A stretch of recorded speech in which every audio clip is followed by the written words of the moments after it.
Good evening. I'm Sister Dee Dee Byrne, and I belong to the community of the Little Workers of the Sacred Hearts of Jesus and Mary.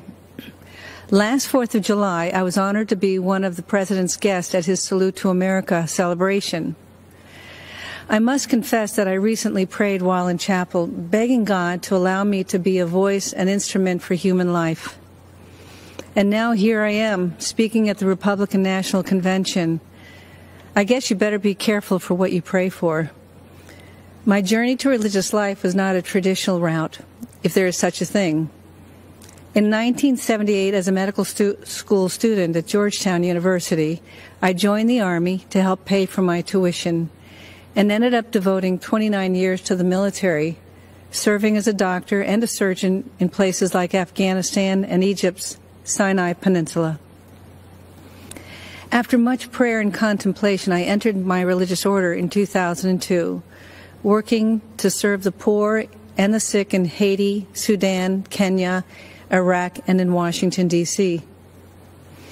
Humility is at the foundation of our order, which makes it very difficult to talk about myself. But I can speak about my experience working for those fleeing war-torn and impoverished countries all around the world. Those refugees all share a common experience.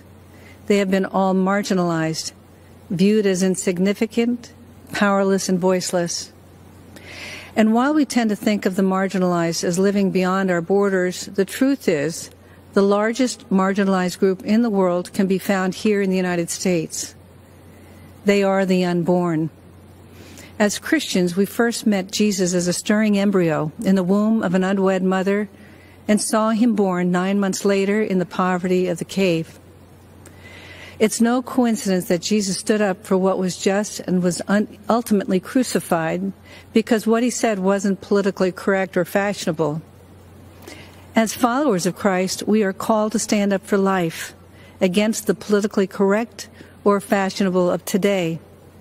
We must fight against a legislative agenda that supports and even celebrates destroying life in the womb.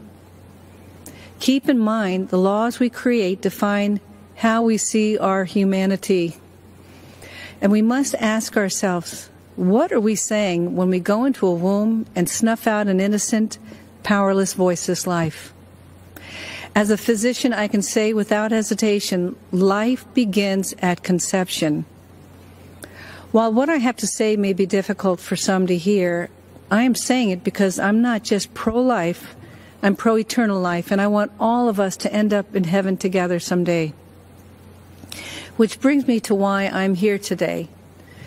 Donald Trump is the most pro-life president that this nation has ever had, defending life at all stages. His belief in the sanctity of life transcends politics. President Trump will stand up against Biden-Harris, who are the most anti-life presidential ticket ever, even supporting the horrors of late-term abortion and infanticide.